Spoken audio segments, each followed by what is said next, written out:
and make new friends from near and far. Your radio is the only passport you'll need. Join us for Travel with Rick Steves, Saturday afternoons at 1 on KSJE.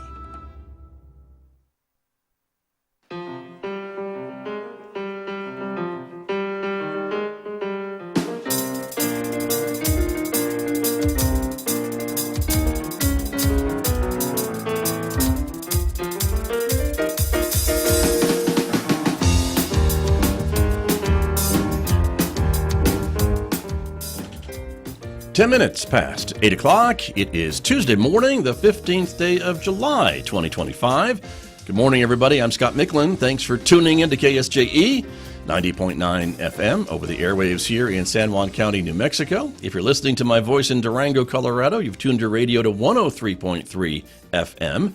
And if you're listening to us anywhere else on planet Earth, you've gone to our website to do that, ksje.com, or maybe you're listening through the new KSJE app, which I'll tell you about more in just a moment. So welcome aboard, everyone. So glad that you are with us. Welcome also to our viewers who are joining us, who get a chance to see me this morning. The video is streaming out live to the KSJE Facebook page and also to our YouTube channel. So welcome aboard, everyone. Glad that you're with us, because coming up, we are talking all about the upcoming 2025 Jazzfest, which will happen this Saturday in beautiful downtown Farmington. Delbert Anderson is my guest this morning, standing by. We'll tell you all about the event and how you can come see some of the great performances scheduled for Jazzfest this Saturday. Stay tuned for that, coming up in the next few moments right here on KSJE. Later on this hour, as we do on Tuesdays, it's our Adopt a Pet Tuesday segment. We'll be talking with Amber Francisco from the Farmington Regional Animal Shelter, and she'll be telling us about some of the pets available for adoption this week, including that good-looking dog on the screen right there whose name is Dr. Pepper. Dr. Pepper available for adoption this week. We'll tell you more coming up a little bit later. Mick Hess is standing by for Roving with the Arts. He'll take over the studio at 9:06. Classical music coming your way. Our long-running classical music program with Mick Hess today at 9:06. Don't forget, you can also connect with us on Instagram and Blue Sky and X, in addition to Facebook and YouTube. And if you're a podcast listener, a reminder that you can download KSJE podcasts for free. Subscribe. They're available at places where you're already listening to podcasts. So check it out and discover a new local program that you may have missed recently. Also, the KSJE app is now available at the App Store and on Google Play, a way to stay connected when you're on the go for your mobile device. Check it out. You can stream KSJE from anywhere that you are connected. Outside our studios here at San Juan College, currently sunny on this Tuesday morning, 68 degrees. We're expecting lots of sunshine today and warm weather, 91 for a high this afternoon. Partly cloudy overnight tonight with a low near 69. It'll be partly sunny tomorrow with a high near 90 on Wednesday. Then take a look Wednesday night, a chance of rain showers, 50% chance of showers developing Wednesday night into Thursday with a low of 71. On Thursday, we have another 50% chance of showers with a high of 85, 86 with a chance of rain on Friday, 83 on Saturday, and 87 on Sunday with a 40% chance of rain for the rest of this week. I'll be back with my guest to talk about Jazzfest right after this on KSJE. KSJE is supported by San Juan Regional Medical Center. The most important ingredients to sustaining health and wellness are the resources and tools that help you live a vibrant and healthy life. At San Juan Regional Medical Center, the goal is to promote health by making sure those resources are available. Find the path to the best life at lifebetterhere.com. San Juan Regional Medical Center. Better is our mission, improving lives through personalized health and care. KSJE is proud to support Music in the Mountains, the 4-week classical music festival based in Durango, Colorado. Beethoven Lives Upstairs, the family concert and dinner, 5:30 p.m. Wednesday, July 23rd at the Community Concert Hall at Fort Lewis College in Durango. Music in the Mountains, July 10th through August 3rd, 2025. Find out more at musicinthemountains.com. I'm back in Studio A with my guest this morning, as I mentioned, to talk about Jazzfest 2025. The multi-talented Delbert Anderson is here in the studio with me this morning. Delbert, good morning. Welcome back to KSJE. Yes, thank you so much. Good to have you here. And you have been involved with Jazzfest for a long time, it seems, because jazz is in your blood, I think. Oh, yeah. Yeah. I believe this is the fourth jazz festival here in Farmington, and very excited to bring this event back with the help of Flo Trujillo and the Northwest New Mexico Arts Council.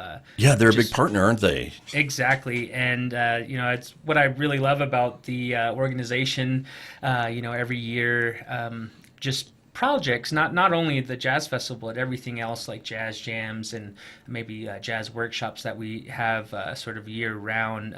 Flo always asks, okay, what do you want to do this year? And, right. She's a perfect example of how I believe an arts, organization should operate, because it's really what are the ideas, and she makes it happen. So, yeah, very exciting. Very excited about this upcoming event, and obviously the lineup and the musicians that are going to be performing. Exactly, and let's take a look at the poster. We're showing it on the screen right now for folks who are watching us on video, but for our radio audience, things kind of get underway at noon on Saturday. And full disclosure, you've involved me in part of Jazz Fest with that event at the Tota Theater with a little panel discussion, right? Yeah, so the Tota Theater, I believe, starts at noon. For an hour, we'll be talking with myself and Julia Keefe, and we'll be discussing indigenous sort of involvement in the beginnings of jazz. I know it's a really, I guess you could say, popular topic that's been brought up just recently. And so Julia and I have already, been researchers of just in general indigenous like boarding school era, and how a lot of musicians ended up getting into classical and jazz music. So I think we're going to talk a little more on the jazz end of things, because there's indigenous people that were playing with the greats, such as Louis Armstrong, like Russell Moore. I forget his name. Russell Big Chief Moore. Okay. Big Chief was his there you go. thing, yeah. Right.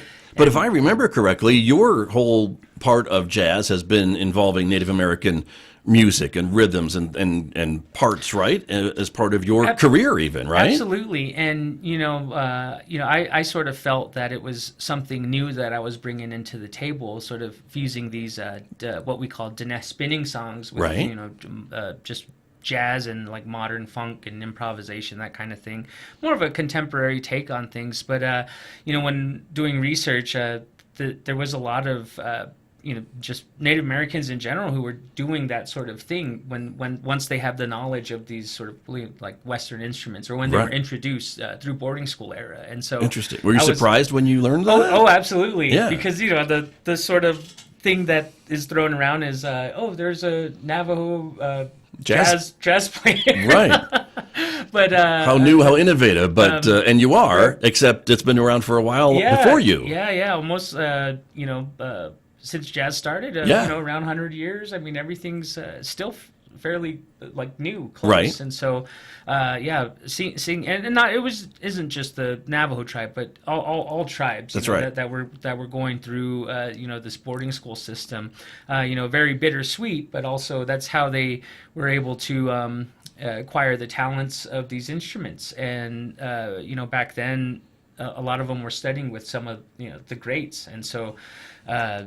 Their education was very top notch at the time, and they came out very talented. Very cool. And so a really interesting conversation on Saturday at noon to kick things off and to talk a little bit about that, because it seems to me too that as we talk about jazz and the whole idea of jazz, it's a truly kind of American invention, if you will, isn't it? I mean, the roots go back, but it's truly a form of American music as opposed to other types that come from other places. Right. And, there was just tons of different ethnicities, the race involved. You think of Congo Square, and doing a little research on that. There's actually specific areas in Congo Square where everyone was like hanging around, and, the music, that's, I believe, where the music really started to take form, and people borrowing different sort of talents and skills and perceptions from one another, and it all came together there. Nice.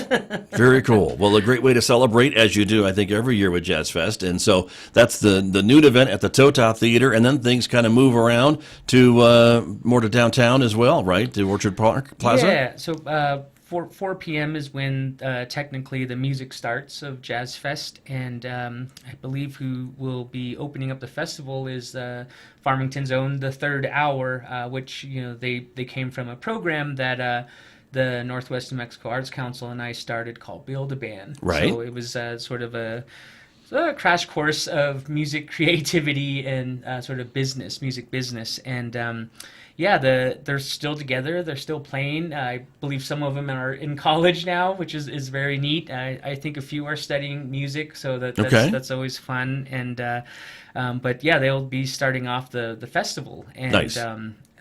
They actually have an invitation every year, as well as the San Juan Jazz Society combo.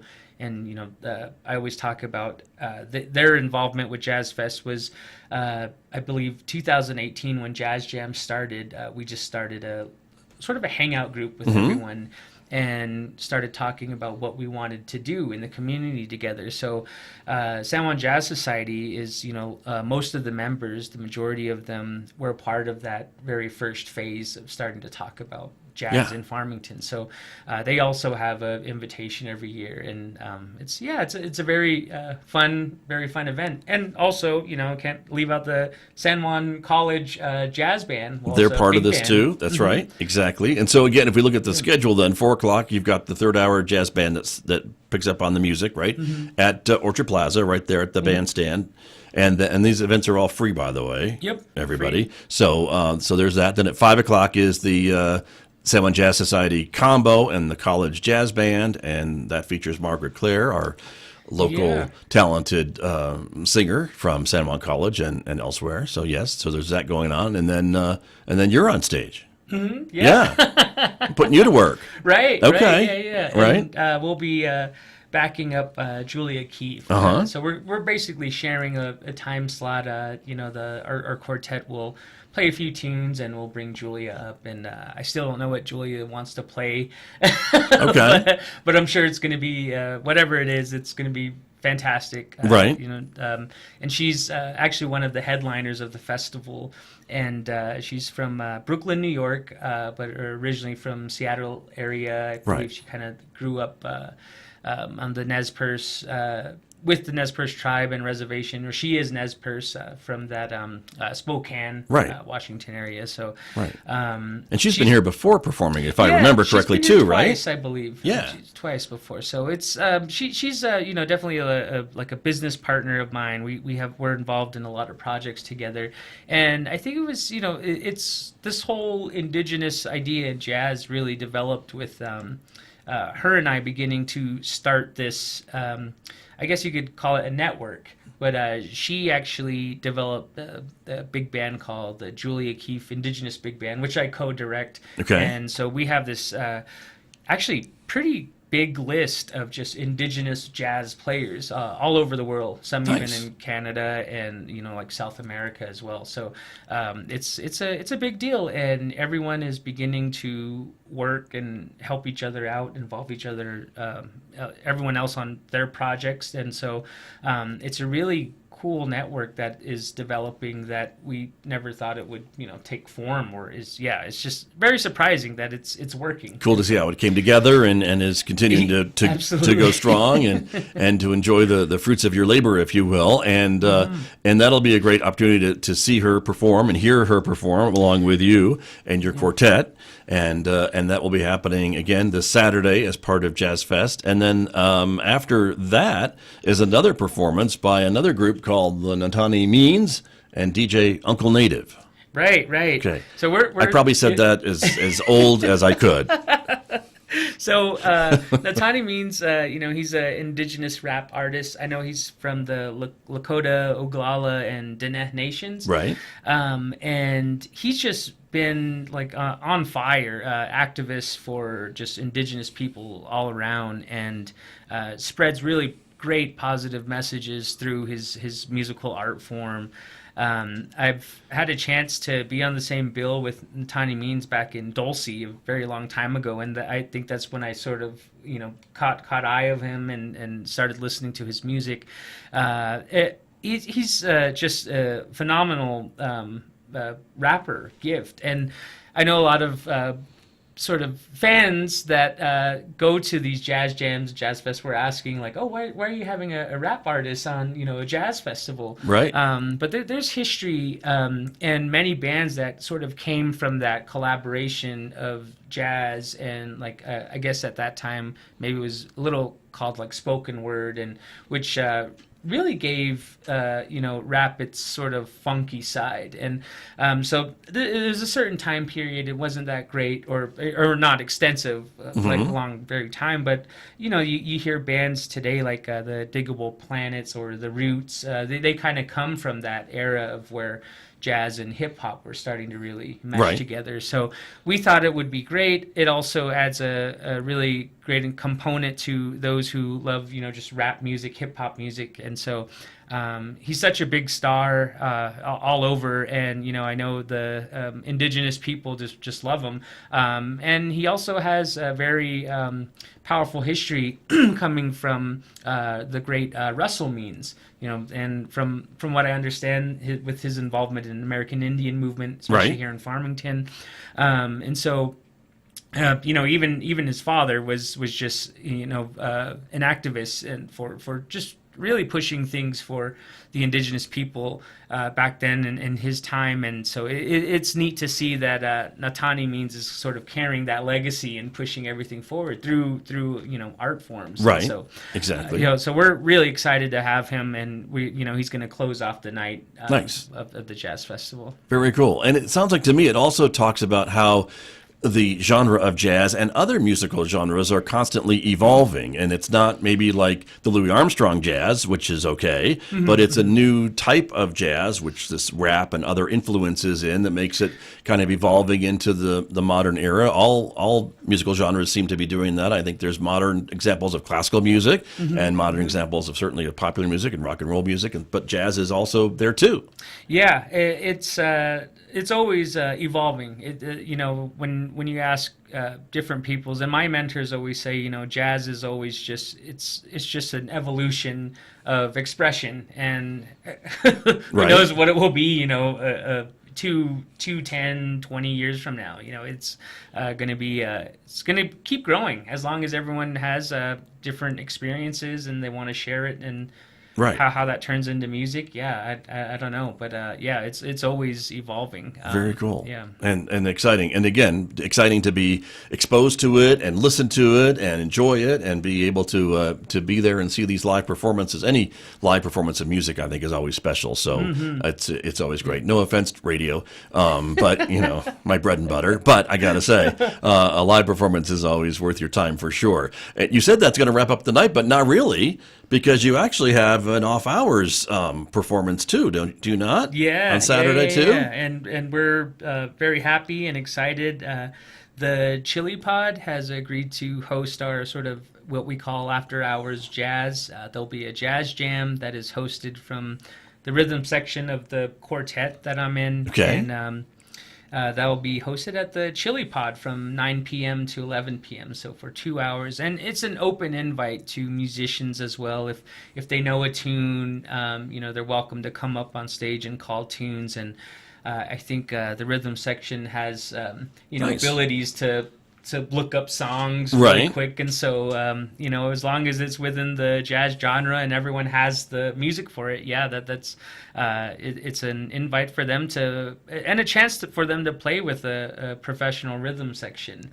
The guys backing up the quartet will also be backing up the jazz jam, have all been in jazz like more than 20 years, and they're all freelance musicians and have played with incredible people, and so it's neat to bring them to have them host this jazz jam. And it sounds like there's also going to be some special items like appetizers. Oh, right. Like They've got a special menu, and so that's cool too for the public to go in and enjoy. If you're not quite done, you can walk across the street and check out the jazz jam at the Chili Pod, the off hours jazz at the Chili Pod on Saturday night as well. But you have a full day planned. It sounds like to me, with lots of different opportunities for folks to come in. And again, it's one of those, I think, if folks can't spend all day there, they can come, they can go, they can come back. It's kind of like that, just got to drop in when you can, right? Yeah, it's fairly open. And so, the idea, too, is the reason why it's downtown, we really want people to, go around and shop and look at also the restaurants that are all around the area. Yeah. It's a community event, and we really want to have people out in in the community doing things. And For sure. I know there'll be chairs there for people to sit in, and they don't have to stay the entire way. I mean, people can come, grab a bite to eat, come back. Right.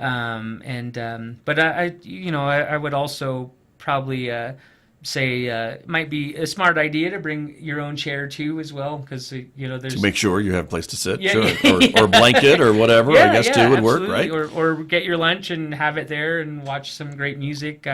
There's a lot of ways to enjoy this, and I also wanted to mention that if there is any weather issues or anything, I think we're all planning to put it at the Tota Theater. That's where we'll go just back sort of to. so that's sort of the backup plan if it does rain. Right. He's looking at the forecast right now, which shows maybe a 50% chance of rain. You never know, right? Mm-hmm. And so that's good that you planned for that. But that's not too far from where you'll be at Orchard in Maine. So so that will be good to know. But the show will go on, rain or shine, is what you're saying. Yep. Okay. Yeah. So that's important as well. It's the Jazzfest 2025 coming up this Saturday.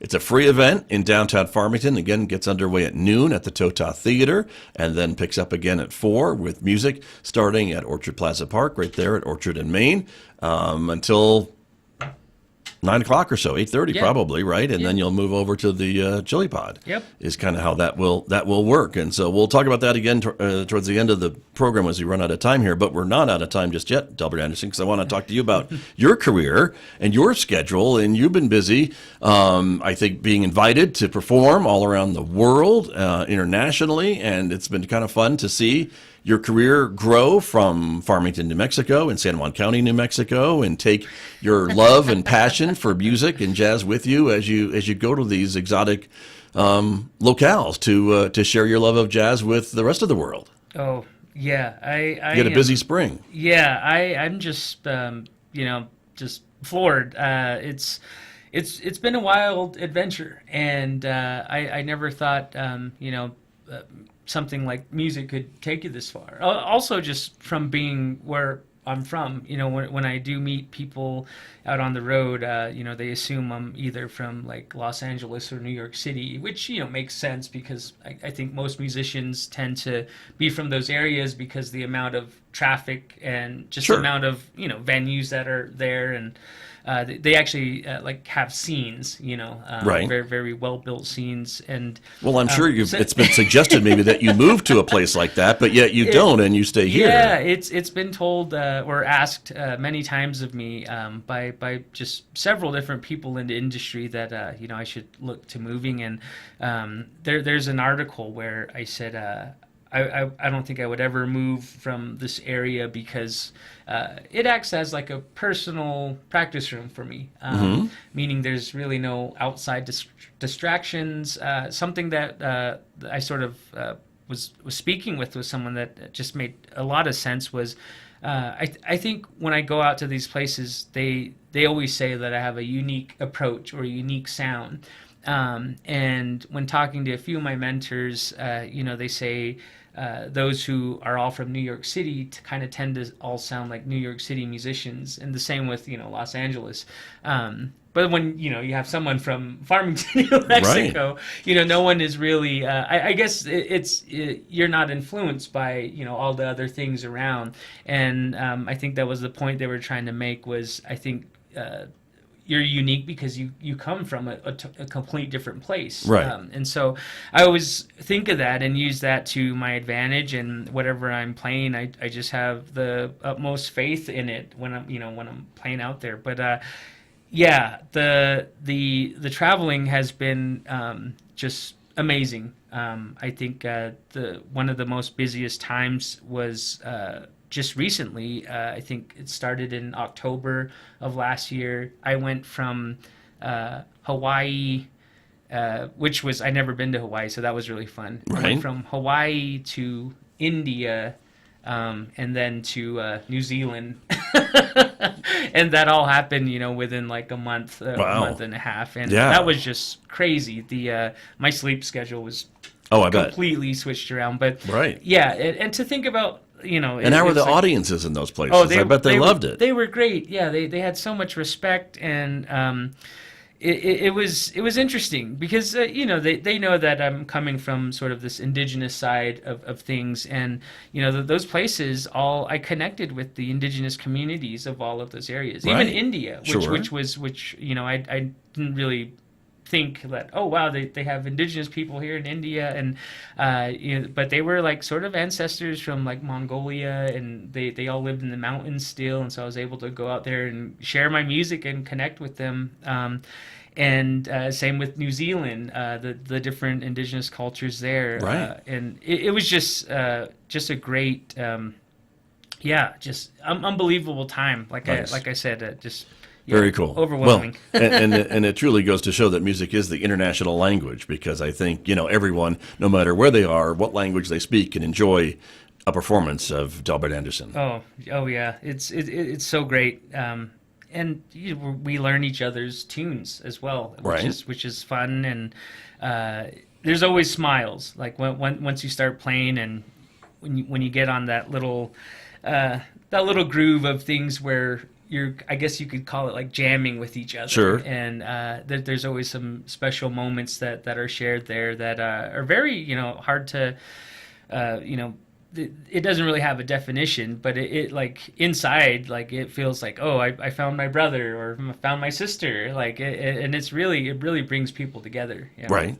Do you look out from stage sometimes and see the toes tapping and know that you've hit a groove? You're on the right wavelength with your audience. Huh? There's a lot of that, yeah. And some people, it depends. More of the performing arts center performances, people try to behave and sit in their seats. Okay. But, sometimes if they're feeling it, I always say, if you want to dance, dance. And that goes back to Louis Armstrong, like, hey, we're in this business for entertainment. And he's like, this is supposed to move you. You should be dancing. So I always, leave that open invitation. And every now and then there'll be someone who gets up, and it gets really fun. Nice. Yeah. Nice. So we may see some dancing at Orchard Park as well, Oh, is I what you're hope telling so. us on Yeah, Saturday, huh? Yeah. Very good. Of course, yeah. Excellent. Well, it's the Jazzfest 2025 this Saturday, July 19th. We hope a lot of folks will come down for all or part of Jazzfest. It'll start at noon at the Tota Theater with a great conversation with Delbert Anderson and Julia Keefe about indigenous jazz and musicians and supporting those efforts, and then move on to Orchard Plaza Park at 4 o'clock with continuous music for basically the rest of the evening. And so you've got a big lineup planned, and looking forward to it. And lots of different types of jazz, I think, too, to maybe attract to different folks as well. Yeah. Everyone's playing their set of songs that they've been practicing all this time, and so it's going to cover a really good time period. Right. Nice. We're looking forward to it. So wonderful. Delbert, always great to see you and have you come in. Anytime I can get a musician here at 8 in the morning is amazing. So thank you for getting up early to come and see me, and we'll look forward to seeing you on Saturday. All right. Thank you so much. Thanks for being here. That's Delbert Anderson talking about Jazzfest 2025 coming up this Saturday in downtown Farmington.